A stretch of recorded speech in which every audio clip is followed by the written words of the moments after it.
आई भैया हम खेसारी लाल के छोट भाई झगड़ू लाल यादव रउआ लोग के बतावे जा रहा बानी कि ऐसे पहले हम संदीप तिवारी के गाड़ी बोकले रही तो कुछ लोग उठा के यूट्यूब पर डाल देला। तो वो से तो हमरा कोई दिक्कत नहीं के हम कहे कि हम तो अच्छे बात बोलले रही अच्छा बात बोलले रही। तो देखी कि वहीं जो लोग सब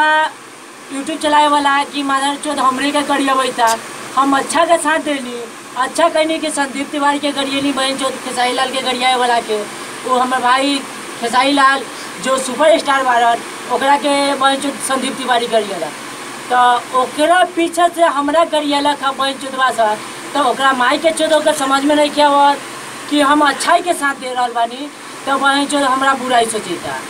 अभी बताई रहुआ लोग कि ओकरा माई के चौथी कि दादी के चौथी बेटी चौथ के हमरा समझ में नहीं क्या बात। अब रहुआ लोग बताई कि संदीप तिवारी के पवन सिंह साथ दे रहा बा न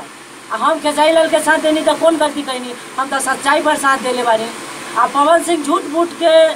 ओकरा के साथ देता। लेकिन हमरा उसे कोई मतलब नहीं के रउआ लोग के हाथ जोड़ के विनती करता नहीं प्रणाम करता नहीं कि पंच सब गरियावे था ओकरा के शांत करो आ न तो ओकरा माई के चोट देव हम झगड़ू लाल रउआ लोग के प्रणाम करता नहीं।